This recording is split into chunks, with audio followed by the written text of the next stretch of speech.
Okay, so the fifth and final model of oligopoly markets that I want to talk about is called game theory. And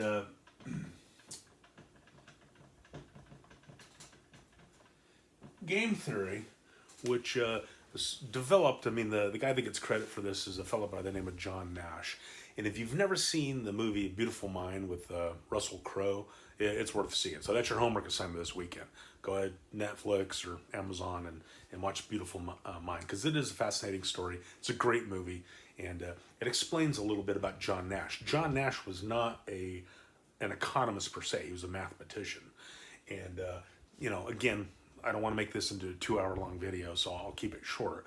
But suffice it to say that part of his rationale or his motivation was to demonstrate that Adam Smith, the rules that Adam Smith sort of laid out, are not always true, right? And of course, Adam Smith is, through the pursuit of self-interest that sort of one of the byproducts is a more efficient, and a beneficial society, and the whole rising tide floats all boats or raises all boats, and basically the idea that in the pursuit of self-interest, that always sort of has this positive outcome, and he sought to sort of counter that, and especially in oligopolies, especially in the world where strategic or interdependent behavior becomes a player, his work is really sort of come to light. So economists use it all the time. There is my normal explanation. The normal explanation of game theory is it's called the prisoner's dilemma. So if you want a good sort of basic demonstration, then Google or look up prisoner's dilemma and see what that has to say.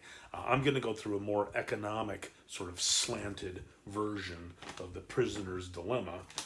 It's the same dynamic. It's the same thing. But here's what game theory predicts and what John Nash and the Nash equilibrium predicted.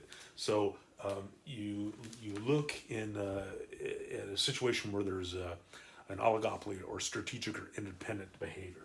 Certainly, soft drinks fall into that category. Okay, so Coke and Pepsi.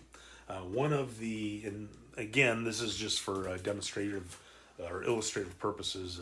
All these numbers are made up. Don't take this as reality or gospel truth. Okay, one of the primary things that Coke. So if we go back to sort of revenue minus cost equals profit, and we assume that the goal of every firm is to maximize profit, there's two ways of doing that: increasing that or lowering that.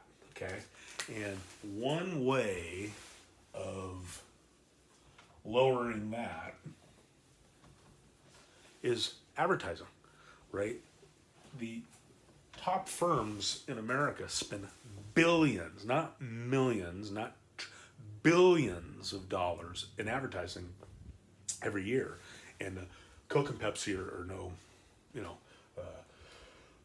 are also part of that, right? They spend tons and tons of money.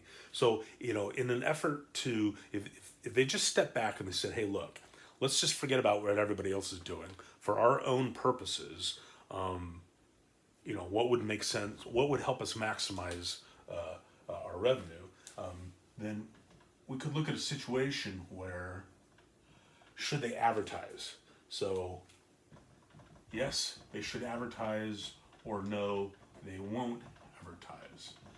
And they spend so much money on advertising that if they could actually not advertise and take advertising out of their budget and save that, then again, these are theoretical numbers, but we'll say that Coke could earn $4 billion in revenue, and we'll say that Pepsi could also earn $4 billion in revenue. And in fact, if you go back over history, I mean, Coke's a 100-year-old company, right? And you can actually go back over time and see where there were periods of time where they either cut out or reduced their advertising. And part of it is driven by what we're talking about here. So that's sort of the ideal situation. If Coke and Pepsi, both of who have high brand awareness, did not have to advertise, then they could each earn $4 billion in revenue, and that's, combined it's $8 billion in revenue, right? But what John Nash predicted is, based upon the activities of your competitors and based upon that interdependent or strategic behavior, one of these companies is going to figure out that, hey, wait a minute, if our competitor is not advertising and we start advertising, we can make a whole bunch more money. So it doesn't matter who does it first. We'll flip a coin. We'll say Coke. So Coke is going to start advertising while Pepsi continues to not advertise. Okay? And in that situation, Coke, as you would expect, will be suddenly earning $5 billion. And Pepsi, their revenue will fall to $2 billion. And it kind of makes sense, right? They're not advertising. Coke is. Now Coke's top of mind. Anytime somebody walks into a store, what are they going to buy? They're going to buy a Coke. All of that market share comes out of Pepsi's market share. And so now, all of a sudden, panic sets in over in Pepsi. And what do you think Pepsi's going to decide to do based upon the activities of their competitor? They're going to start advertising. And when both Pepsi and Coke start advertising, so Coke,